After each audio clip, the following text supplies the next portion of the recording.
walked with truth in hand, called a princess by her parents, in her soul a steady flame. In a march or in a birthing room, she gently staked her claim. Phyllis, Klaus, with eyes that see what's hidden deep in memory. She heard the pain, she held the light, she stayed through every mother's night. Where silence crushed and fear had grown, she brought connection, made it known that kindness is the healing art that mends the body, soul, and heart.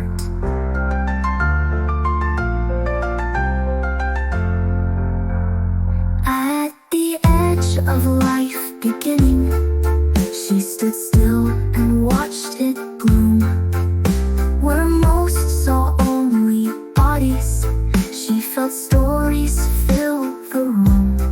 She knew the past could shape the birth, the trauma hidden cries.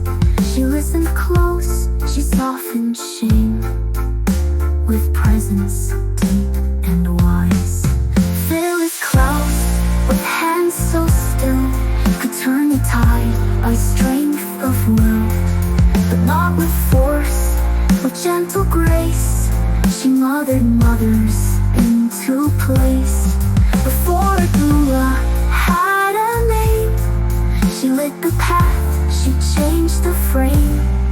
The world bent softer where she went, with love that asked for no consent. Through grief and fear, through loss and ache, she held the truth that others break, and whispered through the deepest fight, you're seen, you're safe, you have the right. With Marshall near, she shaped the field, with truth that silence couldn't shield. And every child she never bore, she cradled just the same and more. From bleeding hearts to anxious minds, she met them all with hands that bind. Not with pressure, not with plan, just presence only love can stand. Phyllis Klaus, who taught us how to meet the moment, here and now, to be with pain, to stand, to stay, to walk with women all the way. You gave the world a sacred door, to feel, to heal, and so much more. And kindness echoes loud and wide, a quiet star that lights inside. For every birth, for every tear, for every mother held in fear, you made it clear, the power of kindness is what brings us near.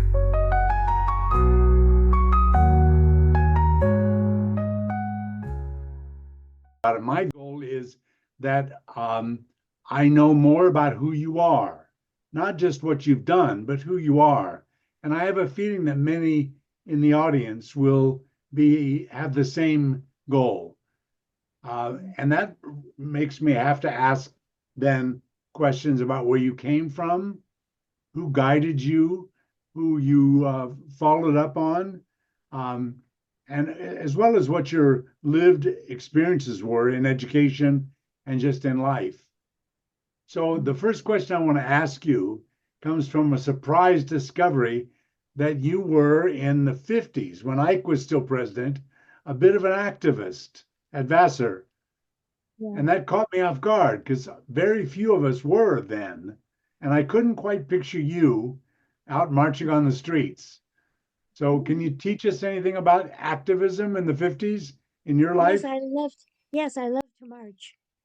Ah, When that was so much fun to follow up on something wherever it happened. For a while, I lived in Cleveland, which is my hometown, and we started a march of taking back the night. That was an experience people might remember. Yes. trauma that women experience with abuse. And we were marching all the main streets of Cleveland to say, we are not afraid. We have a right to enjoy the night without fear. And we're singing and all of that. So that's a typical thing I used to do. But I went to Washington a few times, helping the American Indians march and other groups. So that's interesting. You should think of that. How did it get to be in your nature to be an activist? Good question. My parents were very sensitive to things. They were self-educated, and they were very kind and loving. In fact, once I was about 8 years old and I yelled at my mother, and my dad said, "Hey, Princess," he always called me Princess. "I know you're upset about something, but you must never talk to your mother that way. You have to remember, she's my wife." And it was really interesting that he said that. And then he said, "I'm going to help you with your concerns. I will listen to everything you have to say, but you will always speak with love and appreciation to your mother." Hmm. And my mom had very severe diabetes. She had to give herself shots twice a day and would often have an experience where she would start to pass out. And she had told me, if ever that happens, I have to get her some sugar or orange juice in her mouth, that somehow that would bring her back. But she never made it as though, I couldn't handle this. Of course, this is what we can do, and she's okay with it, and I just need to be present with her. And my dad was right. I don't have to yell at her. She's wanting to listen to me, whether I'm upset or happy, whatever it is. So those are the kind of parents I had. It's amazing to me when I think about it. And like you, I'm sure, have see how parents have been so demeaning of their children and have no idea that this human spirit is taking all that in. And all you need is somebody at least to acknowledge it. And so much of our work, Michael, is trying to help the client feel valued and loved and safe. It's so easy if people just do it. So, But how difficult anyhow, for us to try to help people with that when they don't really know what we're talking about because they haven't had that lived experience of being so treasured and held. yeah, that's so wise, just as you said that. Oh, that beautiful. What So, number were you in your family of origin? I just had my older brother who was 3 years older than me. Yeah. So, and my parents died pretty young, but they were so incredible. I mean, as I think about everything, I just came upon an old little autograph book. The only names in it, first one said, "Love to my precious child, Mommy," and "Love to my daughter, my sweetie, Daddy." Those are the first 2 pages of the autograph book, and I never got any other names in it. You Oh used my to have goodness. those little, but I found that the other day as I'm looking through all the stuff. Oh, my parents died pretty young, actually, which was again such a waste, such a loss. But they Did left you me know with. their parents? I knew my grandparents, You did. short, my grandfathers, um, and they were born in Europe. They actually came over probably like in the 1980s or something. This was my dad was born in Cleveland. Um, I'm just trying to think, and my grandparents were already in America, um, if, before the earlier century was over, kind anyhow, but they died fairly young. And when I say that, I think now of, I wish that they could have lived longer, of course, Of course. um, Were but there they other were, people in childhood in your neighborhood or in your family that had a particular impact on you? um, my brother was a very sweet person. He was too sweet. He got hurt a lot, but he also was very protective of me. So, and these were just really kind people. Um, I think that I was just lucky. As I learned later about how people would abuse my friends, or their, parents would yell at them, or they were not safe in different circumstances. So I was one of the lucky ones. I just didn't have them that long. Um, they would have loved all these things. Is that right? Yeah. So, what How else? about people in your neighborhood or in your community or in your schooling that had a particular impact on you? I think good teachers. But my neighbor, there were um, mixes of, actually, I'm just trying to think if this is, I think really just a few teachers. Mhm. And then when I went to college at Vassar, there were some very good teachers there and very um, thoughtful people. Um, and that's a period of time where the things we understand now about human development really were not available. My parents were self-educated. They read a lot, and they wanted me to be highly educated. So, Did you always mean to head to social work? mm,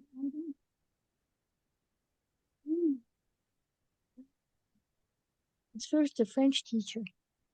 I was a teacher for a long time, and but I kept having so many issues with clients, children too, and so I went into therapy, becoming a therapist, because that I couldn't do it otherwise. But so I sort of came in through the back door, like I feel, and then I think I was at a time when many therapists were developing new ways of working. So that was good. It wasn't just sort of a set way. Like I could expand into dealing with a human being with their real problems. And then I was learning, and I can't remember how I learned all this. I was trying to think about it because it wasn't taught exactly like this. It was coming from the experience itself. That people had memories or they had fears, and so I was always looking the what were the things that were motivating this person to be afraid or to be strong. So there were several layers all the time that I thought were happening, but they weren't really being studied very well. On the other hand, it was the beginning of those kinds of awarenesses. Um, let's see. I got the idea from looking at some of your writings and things people said about you that you were you were always more intuitive than strategic. You didn't follow a model. You just learned how to sit quietly and talk, particularly to moms, expectant moms. Do I have that right? You have that exactly right. Yeah. Thanks you for reminding me. I stumbled across a quote from Marshall. You tell me if this is correct or not. Um, that he said to you when you were in the Guatemalan uh, Yeah. uh, project. Study. Yeah. He said, "We have to do something here." After watching you interview some of the expectant moms, we have to do something here. Something happened. These women felt safer. And I understood he was talking about his observation of the response of women to you.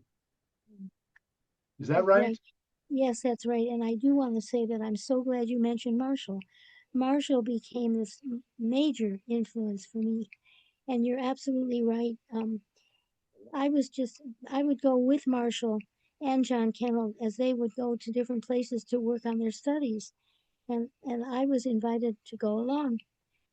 And that I often would be, I was only with the doula studies, it wasn't doula yet. This was a breastfeeding study. And Yes. this to me is so interesting that this grew to such an extent it's all over the world now. And it really was Marshall with that sensitivity for him to ask me, what did you notice about when you took that woman's name that she would be in the study? Because as he was receiving it now and seeing it, he picked up that whatever it was I did made a difference. And Yeah. he said, and but he made a difference that he could see that because he could look at that later and say, look at what's happening here. Nobody did that about anything else in the hospital setting. Um, but that was his sensitivity. It was amazing for him to pick out. And I'll tell you what I did do. When he asked me, I started to think about what is it that I was doing. And and then it dawned on me I was really listening and validating and just holding that person, the new mother to be, pregnant woman, she's in labor, and she's scared or she's confused or I can just be here. But I didn't know why she was scared or, you know, that would have been therapy. I couldn't do any therapy with these clients, just getting them to sign their name to be in the study. And the study was about breastfeeding, but that's all they knew that it was a breastfeeding study. They didn't know what it was being studied exactly. And so I remember um, I started to think when Marshall said, is there anything unusual that you noticed, Phil, when you got the woman's name to be in the study? That was all my goal, to have her. And I was thinking, bien, está bien, su nombre, just very simple things. Está bien participar. I didn't always know participate en la estudio. Sí, the woman say yes or no. I'll be in the study or not. But she'd be in labor. I already had 3 children. I'd already gone through labor. And I said, and the woman would say, oh, es duele la espalda. It hurts. My back hurts. I said, está bien. I said, everything was good to me. I wanted her to see it as the goal of this was the baby's getting closer to coming out. So, muy pronto, el bebé viene, muy bien, something as simple as that. And I'm not allowed to touch them or anything. I'm just a person taking a name, and I'm not a nurse, I'm not a doctor, I'm not anybody. I'm just Just getting a her name. nobody being supportive. Right, there we are. And she would, so the pain of this labor became for that mother in my mind, thinking about it later, a good sign. Even though it hurts, it's a good sign. The baby's coming soon. So I didn't know that after I put her name down and I passed her on to the next level, which was the Marshall's level, this saw, and he didn't know why, he didn't know what I was doing, and he didn't even know that I'm the only person seeing that particular mother at that time. So he sees that the women that had gone through me getting listed were different, and he didn't know why, and he asked, was there anything unusual about that woman? The women, he had to find out why, say 10 or 12 women through that right period of time, when they came through one next level of care, of interest in them in this study, were completely ready to give birth. The other women were back into a labor room. The people who happened to go through me, they were so into labor that they had to go right into the birth room with the obstetricians. And he didn't understand why. He only later he found out the names. They were the women that went through me. And I'm not supposed to do anything with them except get their name. but the simple validation of their feelings was very profound. And I could say, ah, sí, muy bien, baby viene, baby comes, baby viene pronto, muy bien. That's it. Not a lot. I held her hand. I figured it was okay for me to hold her hand and validate that she's in labor, having the baby soon. That's it. I didn't know that when they got to Marshall, this woman is practically the baby's ready to pop out. Practically, he tells me later. So what did you do? What did you say? I said nothing. I said, muy bien. It's good. That's good. The baby, the more you feel it, the more the baby's coming. She could put this. So those women had a different birth experience, a labor experience than the other women. And What we from would that, later understand to be a kind of doula experience before there were doulas. Is that exactly, right? absolutely right, right on target. And then when he studied all of this later, he said, and they were doing a breastfeeding study. They had met Dana Raphael, who's a woman who studied breastfeeding only. That was her work, very thoughtful. And they connected with her and they asked anything else that she saw. And she didn't look at any other thing except getting that baby on the breast when it was the right time to do that. And so there was no connection to what I was picking up, which I still didn't know until Marshall saw it and kept asking. There was a point during the breastfeeding study that he said, there's this group of women that are so different. We have to start doing something right away about this. They actually stopped the breastfeeding study and took on, let's study something. They watched me. They asked me what I was doing.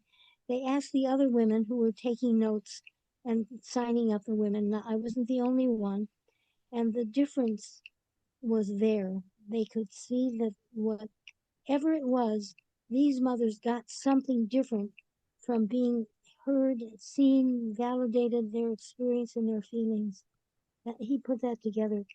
And right away, they said, we have to study this. And they did such minute studies, just even a few thoughts, a few different breaths, a few. So, another book that we wrote, Mothering the Mother, which has the studies all listed in a percentage different, maybe very little, but enough different that they had a different birth experience. So from that So moment Marshall on, Klaus must have been wondering, who is this Phyllis lady? Did you already have a relationship with him, yes, yes, yes, that's why or I you was did? there. You can Oh, I understand. see. I didn't know if I was going to be given a role, but I thought I can always take a name. I can write something, just put me wherever you need me. And so that's what, and then another thing that happened at another place we went. See, the studies weren't on that. Breastfeeding wasn't even allowed yet in America.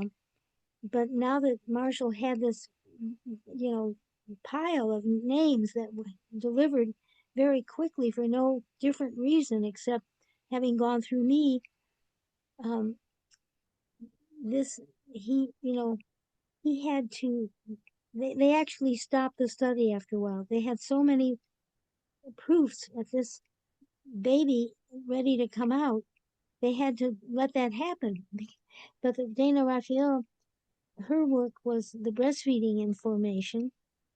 And one of the studies, the I'll just say this because it's so interesting how they did this um, study for breastfeeding in 3 or 4 different hospitals. They had to follow through why this happened, and in one of them where I also would come to just be an observer, and as an observer I would be in the in a hospital delivery area that there's a nurse's station and with even glass windows and whatever. And I could sit in there, like just be, the observer or take notes on it. And and in one of them, I picked up, this is when they already could figure out that this woman was doing something different.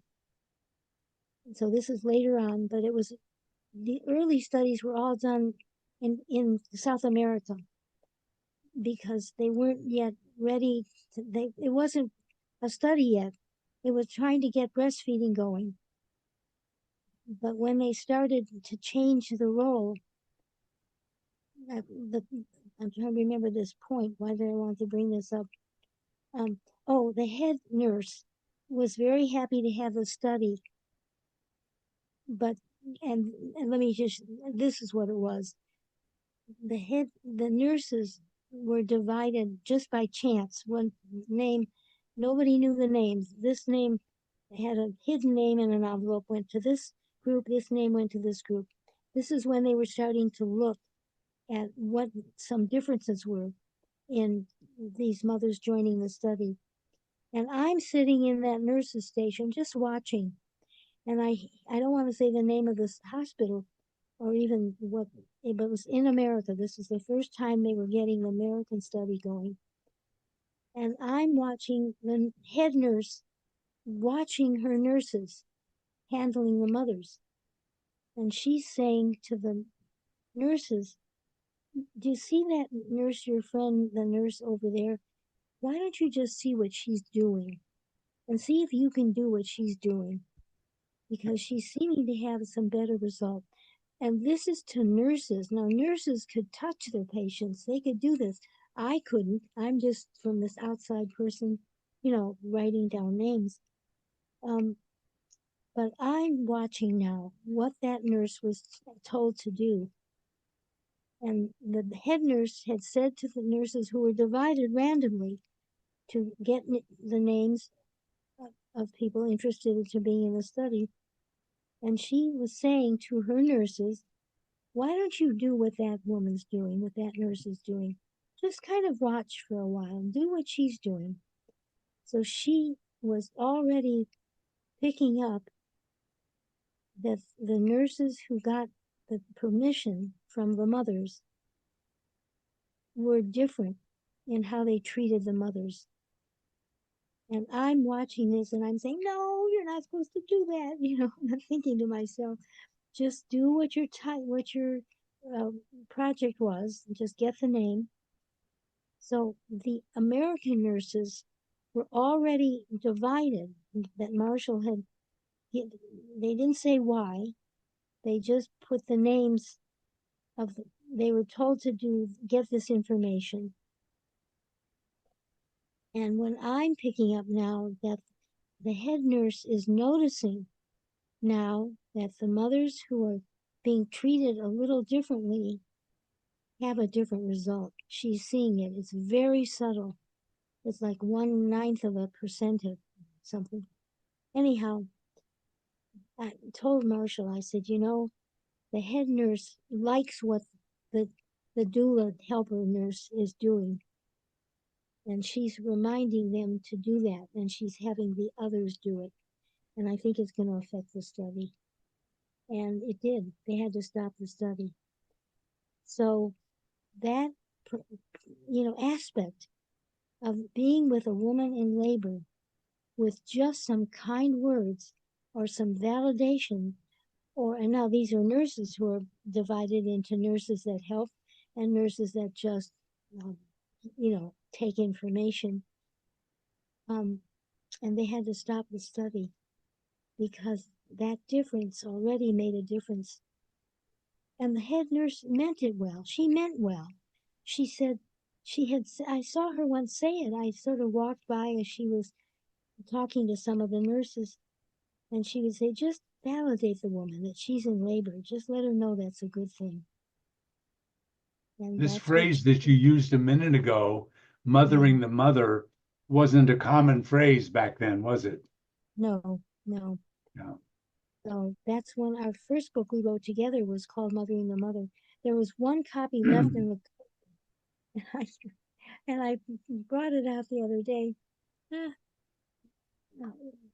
Jeffrey, my son, Jeff, if you can find the book Mothering the Mother. I think it's on one of the tables here.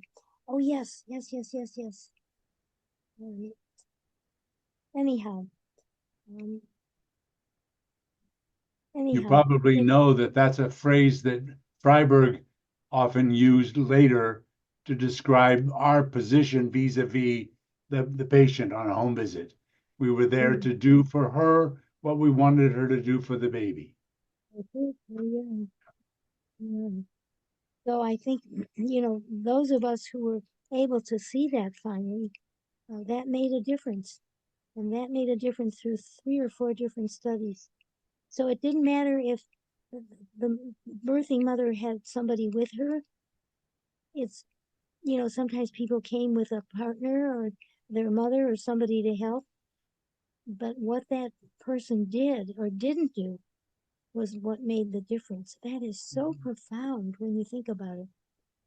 So, but if then the new person doing that role, the head nurse in this situation recognized that it was important. Just do what that other nurse is doing, whatever it is, watch her and do it. So, Would I be right in guessing that you didn't actually think of yourself as doing anything except yes, that which came naturally to you? yes, absolutely. Huh. It's only when Marshall said to me, "What are you doing with those Yeah. women? Do you remember? Do you remember?" He had all their names. They were very different in their reaction.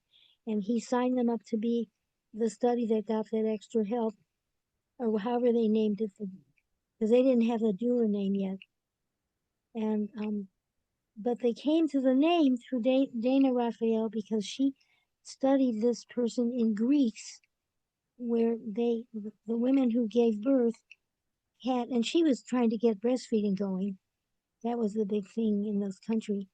Um, so she said to the nurses, find out what the nurses are doing that are getting them the breastfeeding going.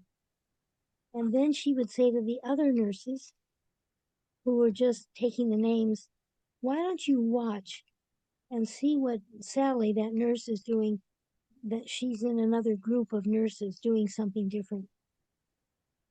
And every time, and if I came along as just an observer, I would say something to Marshall, you know, be sure you help them get that difference. That but it's very interesting how this subtle change, and when the nurses didn't follow that like they were supposed to, they couldn't get a distinct difference in how the mother responded. They needed that extra something. So would I be So right in guessing that nobody taught you this in graduate school either? no, I just got it because I'm there. The woman's in pain. I know what labor pain is like. She's scared. And I'm going to tell her that the more pain she has right now means the baby's ready to pop out. How lucky. So she said, and people could handle that pain differently. They, it wasn't, it wasn't so scary. It wasn't so awful. And so knowing that that was good, and this affected me later too when I worked with, other people who had abuse backgrounds and so on. And I would help them start to think of anybody that made them feel safe, anybody that made them feel good that they were having this baby. Um, and If I recall correctly, you later wrote a book trying to tie together a history of sexual abuse with impacts on childbearing. Is that correct? yes, yes, yes. How did you I happen to do that? Oh, this is very interesting. Um, I This was a big lecture in Berkeley, California, and I think it was Sheila Kitzinger giving the lecture. I think, but I can tell you, I'm in the audience listening to the lecture. This is a long time ago, and whoever was speaking, she was giving a powerful talk on trauma at birth. And I'm noticing the audience. The audience is mostly women from different backgrounds and caregivers a lot and therapists. And So there's a famous woman giving this lecture, and she's strong, and there are people in the audience reacting, and some of them are getting very upset, and some of them are getting up and actually running out of the audience. And I've never seen that before. And I began to follow some of them. And anyhow, it turned, I live in Berkeley, so this is home base for me. And I'm watching all this, and Penny, who I only had met briefly before, had come to Cleveland for this lecture and was in the audience. And we met, I saw her again, and I saw her, we were out in the audience, where you meet at in an auditorium. And I said, this is very, very disturbing. These women are having a very rough time. Somebody's being triggered with abuse memories. And I was already working with abuse. And she said, yeah. And I said, do you want to go talk to someone? Let's see if we can talk to some of them and help them a little bit. And we went into the ladies' restroom where some Oh my people were feeling goodness. sick. And Penny went up with me, and we said, can you share with me, to the women, what's happening for you? I'm a therapist, and I'm here to help. And then Penny did the same thing. And then people just said, I don't know, but this is triggering something in me, and I'm feeling sick. And, I didn't need to get their history. This isn't the place to do it. They're not my patient. I want to be careful that I'm not activating something even more. But enough of the women, maybe 6 or 7 women in the women's bathroom, saying, this is triggering something in me with trauma that I've had in my life. I said, if you live in this area, let me give you my name. I am a therapist, or I can send some names to you if you would like. But thank you for sharing. So right now, let's just see if we can just take some breaths and take some of the distress of this and kind of breathe through it. Let's imagine you could put these memories, whatever they are for you, in a safe place right now. So think of what that might be. So just something they could manage. And then later, after the talk, I said to Penny, I want to write a book on this. And she said, can I do it with you? And I said, absolutely, that would be wonderful. So So then now we met. let me take a pause here for the audience. I want everyone to catch on that we're talking about a book and an intervention born in a bathroom. Yes. Okay. All There right. we are. That sounds And wonderful. it was very meaningful to me and Penny. And later, Dana Raphael, I asked her more about the breastfeeding, because she was talking about this woman who, in the country of Greece, is a special woman who helps women with breastfeeding. And Marshall had known something about that, and then we connected with her. I think she was from the Berkeley area. I can't remember her whole background at this point, but she was not interested in anything else but getting women comfortably into feeling that they can breastfeed their babies, um, and needed support for that. Um, let me just see what happened. Oh, what I was interested in is anytime I went with Marshall to work on it, he had 2 or 3 different studies going, but he began to focus on this. And when I picked up that the head nurse in that particular hospital was saying to all of her nurses, why don't you do what that nurse is doing?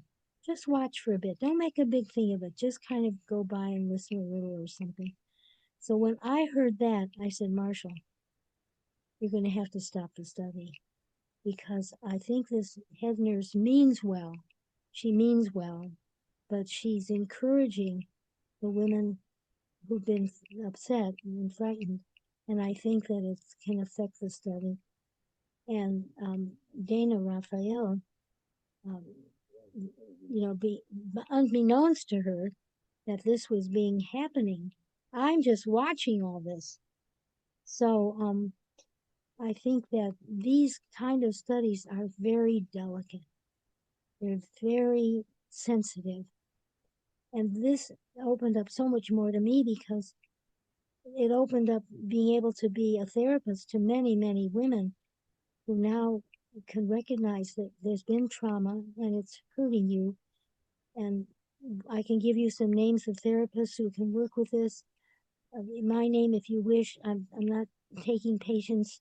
I don't, not doing this to take patients. I just want you to get the help that might be helpful.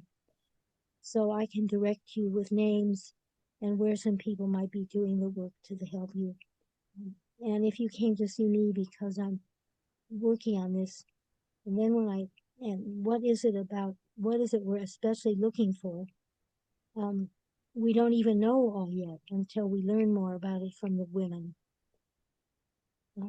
But the breastfeeding woman informed for me that they call it the Thula. They didn't have the way we pronounced it, Thula, but it was spelled Dula for us. And who were they? And in ancient Greece, they were often servants that had been captured by the army in a country that had a fight with, the people who conquered them.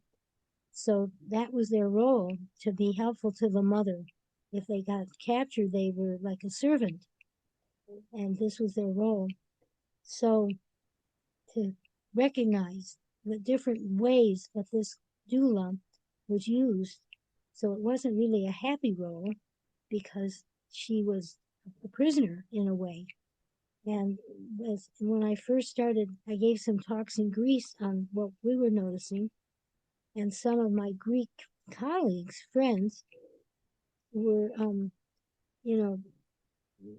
they were afraid that my interpretation now of the doula would upset some people. So all of these little things were happening, and I didn't want to upset the Greek people. And it took a long time before some of my Greek friends and colleagues began to recognize the important role that the doula had in helping the mother. And so that eventually took hold in Greece. But it was a few years. I remember a couple years later where I reconnected with some doulas at another study, just friends now, who said, it took a long time for our Greek colleagues to see something positive in this servant or this captured person, to validate what she was doing without demeaning her because she was captured as a slave. And so, thinking of Greek history, this is one of the things people got when they conquered another nation. They got some free help to help the woman in labor. Was that free help acknowledged to be really helpful, or Later, was it really not? yeah, it wasn't at that time. But then Marshall then engaged some of the Greek colleagues to see if they could add to the study, on what difference a person made in a birthing woman's life. Because America started studying it now. And later, a couple other times that I was invited to Greece to speak about the amazing newborn and other things, some women, caregivers, came to me and said, it has been so valuable seeing these mothers and the help they needed and being validated. So thank you so much. We understand it differently now. And one or two of them would say to me, we really were pretty judgmental about you because we didn't think this was good to do at all, And so that was really interesting. So it was I'm a trying new concept. And it was Marshall picking up what I was doing. And it made a difference. And that's who Marshall was. I'm trying to imagine the state of mind of these women who were effectively prisoners, household prisoners, trying to be supportive. Now, Hmm. believe me, those were my questions too. But finally, in Tampa, Florida, there was a meeting, and one of the nurse midwives who had been in one of the studies told me that she was very anti what I was doing, just being nice to these women because they were still thought about as slaves. So even though this is modern Greece, this was the opinion. That was who they were in ancient Greece. And only with going further, with understanding the studies now, could, like this woman say, I felt bad, she said, that we had judged you so harshly because it was so amazing, the results. And she wanted to apologize for her colleagues. It makes me want to cry. It was so powerful. But And how much I miss Marshall and his ability to see this. This was amazing. It was amazing. So, I can remember as if it were yesterday hearing Marshall first talk about the Guatemalan study at the Rackham Center at the University of Michigan, probably in the 70s. I bet you were in the audience too. And all of us were just stunned by the simplicity and clarity of the message. yeah. And that's because you are who you are, and your sensitivity could just move with that and be with it, and help it. And I know Marshall appreciated you very much. Oh, Michael. You and he made Anyhow, many discoveries together, didn't you? yeah. I'm trying to imagine what kind of marriage that must have been to be always discovering together. Yes, yes, yes. I would middle of the night. Marshall, wake up. I gotta tell you something. Uh, Oh, you yeah. first met when you lived in Cleveland and he was at Case Western? Yes. How did we first meet? Mm. Um, oh, we first met almost 20 years earlier. Mm. We met. He was a wonderful man. He was doing studies in California, in Mill Valley, and his brother was a little younger than he. Knew my ex-husband. It just by they knew each other. And when I went to California, I lived in Cleveland at the time. I went to California. Let's see, how do we? At any rate, um, oh, Marshall's brother, Carl, mentioned to me. I knew Carl, and my ex-husband knew Carl, and just said, "Why don't you look up my brother? He's in Mill Valley." And we happened to go there and explore in California a little bit. And I had just had my third baby, and they were all with my mother, my three babies. My mother was just great.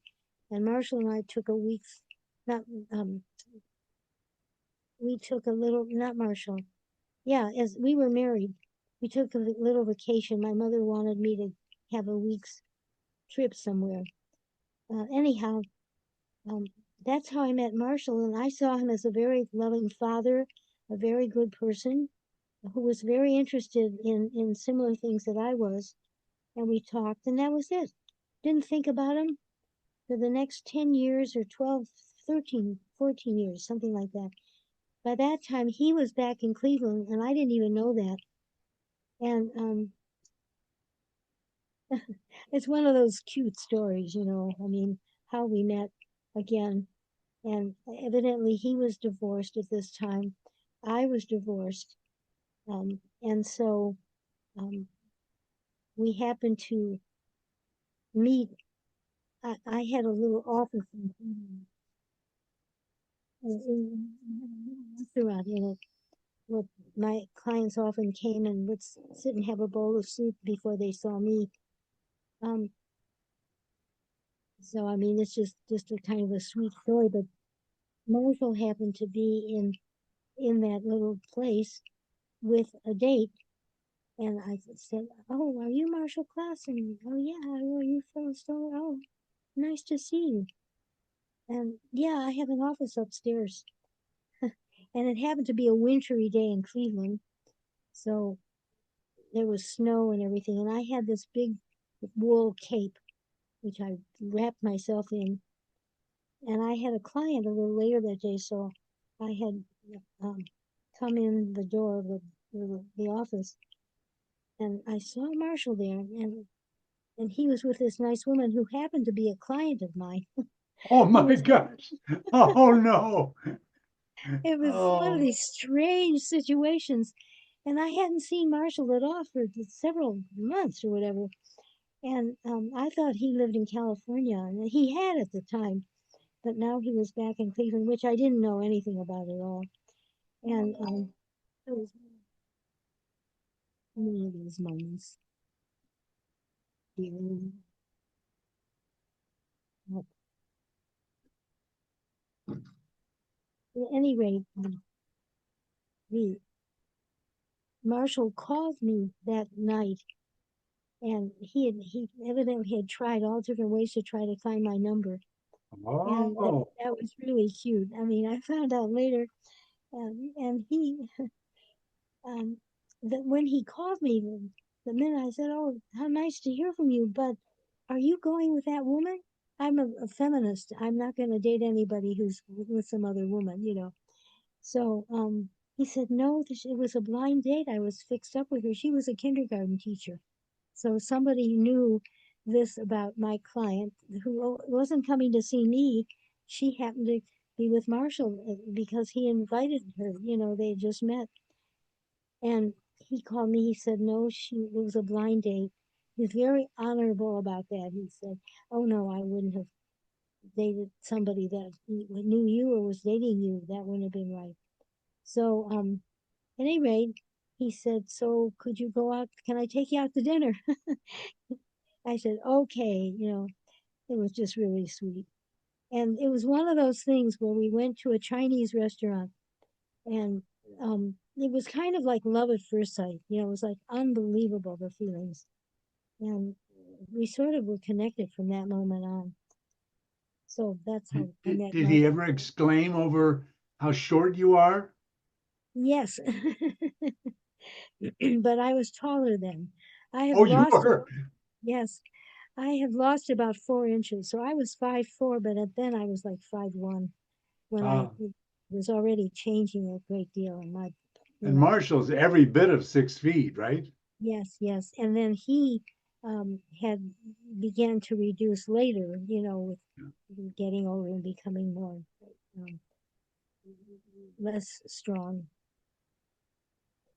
But anyhow, in our early days, we were stronger. Um, so it's so interesting how these things happen and our meeting. And in all situations, it was about birth and about our common interests. So, You hmm, went from Case Western to Michigan State, right? yes, yeah, Yeah. And that's that's when where he, I first got to know both of you. yes, Uh, yeah, and then from there to Berkeley. Is that right? yes, that's Hmm. exactly right. So there we are. But his sensitivity when he found me, you know, and he said, "What are you saying? What are you doing? These women are different by the time they met you, you know, really." And I had to think, what was it I did? 3 or 4 things I did for every woman, the same thing, because she seemed to respond to that, you know. And So I have to ask, yeah, since we're talking about the discovery and development of an intuitive way of being with mothers yeah, at a time when that's not the popular way of developing interventions at all, as you right, know. yeah. So I have to ask you, if you had to guide young people today who are in training, are there one or two things you would particularly say to them to look out for or um, pay attention to? Yeah, I did. I would first of all find out what they first feel themselves. If you know somebody comes in as a client and they have to help this person, how do they feel? You know, just pay attention to your own feelings. That everything's okay. We're learning, you know. So that's how I usually start. And then we talk about that a bit. And then I say, you've read something about the doula studies now. what do you think might be going on there? You know, so I'm drawing from them as much as I can. And then I say, well, you know, I want you to know I didn't have any of those feelings at first until, you know, I understood it more and why, you know, why this was happening and why the woman responded as she did. So let me give you another little story. I said, Penny asked if she could write the book with me. I said, of course. And she, the next thing she said, can I be first author? And I said, of course. Which I, sorry at the time, that I wouldn't have done the same, but it's okay because she did all the hard work of working with the people, the printers and all of that. And she was very skilled with that. She'd already printed a few books. And so I figured that was such a help. So it doesn't matter, but it was fun that, you know, this was so important. Um, but why did I bring this up to you? I see this. It'll come back. Wisdom, It's flying around in the wisdom, air. wisdom you want to pass on to younger generations. Thank you. Thank you. You have just helped me. Yeah, what really is important here. And when you really begin to understand the power of kindness, facial expressions, thoughts, words, responses, to pay attention to them. And that's what I brought this up about Penny. Penny was wonderful in every dimension. She was a physical therapist as well as a doula, which she helped develop the doulas with us. Um, she she was she had met Marshall much earlier than I did. She had met him he gave talks in Washington often. He was invited many places, and she had met him, and she had four wonderful children. Um, her she told me this particular story about Marshall, which was typical of Marshall. She said, you know, Phil, when I had my children, I met Marshall. My first child was a C-section, my only son, and he was a cesarean. It was a very difficult birth with all kinds of issues. And she said, I heard Marshall talk at a meeting, and he talked about, you know, the importance of the issues that, you know, he was sharing. And he said, um, she said, I was so worried that I wasn't, what's the word? Now, see, the word is so important, not connected, but affected, you know, Bonded. bonded. Bonded. Thank you. That's a major word. I was so affected by Marshall's studies about bonding. And I was worried that because I didn't get the baby right away, they took him and they, you know, were dealing with a C-section situation and taking care of me, that I was worried that I wasn't bonded to my baby. And I said to Marshall, I met him at the meeting, and I said, Marshall, you know, I didn't get her son's name. What's his name? Her son's name? Oh, Andy. Yeah, Andy. See, there's things there, but they're not quite. She said, I said to him, you know, I didn't get my baby right away. Am I bonded to him?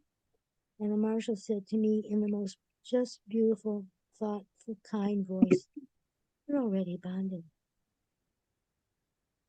It's like, ah, what a relief. The most important person in the world I'm bonding said to me, I'm bonded to my baby. And he understood. And that's who Marshall was. And she said it changed her life. It changed how she dealt with everything. I'm so glad, Penny, that you had that because that's who Marshall was. That's who Marshall was, but I can attest that I know that to be who you are, Phyllis, as well. Thank you. Of the half a So, dozen really great pioneers that I admire, every one of them has the characteristic of quiet dignity, incredible ability to almost penetrating gaze, And you're one of that group. Thank you. That's very meaningful to me, Michael. Thank you, dear. Anyhow, you can see, of course, I would see that in Penny. And it meant so much to me when she said, when I said, what did he say to you? And she said, I asked him if I was bonded, and he said, you're bonded. Of course you're bonded. Something like ça va sans dire. That goes without saying. It's just, and he saw it right away, and that meant so much to her that you understand, she understood, and this is who Marshall was. So I think the potential for healing and for growth and, evolution of self is there all the time. We just have to touch it. We just have to see it. We just have to validate it in our world, which is so hard to do. So poor Penny has been holding that fear that maybe she wasn't bonded because she didn't get the baby right away. I mean, this is my thinking was. And he saw the meaning of bonding was so profound for him. He didn't have to know any of that. He said, of course you're bonded. And she came away from a little meeting with him. At that meeting, she said, it changed my life. And so we have been so blessed. So, Michael, you have this within your heart and your soul so beautifully. That's what I picked up in your book as well. It was so profound. Every experience you had, every touch you had, every pain you held of your clients' life stories, how much you appreciated life. It's kind of you to say. Real, So I promised you I wouldn't hold you much more than an hour because we're both old and easily tired. Is there anything final you'd like to say to me or to the imaginary audience? I feel so grateful right now just to reconnect with you. It brought a whole world of my life back. Remembering other times my dear Marshall and I shared, and to know that you were part of our lives in a very meaningful time. And so you and your spirit always walk with me. And thank you for that, Michael. That's what I want to say. So I can give all kinds of memories, but this is the most important right now, to know that we hold that human heart with us of people we care about and value and appreciate. And I just want you to know that that's who you are. I wish Marshall were here this minute, but he is. He has to be. And thank you for including us in your love circle and in your appreciation circle, because we appreciate each other this way. So thank you. I love to big hug and a kiss. Thank you, Michael, for this opportunity. Love being with you again, Phyllis. Thank you, my dear.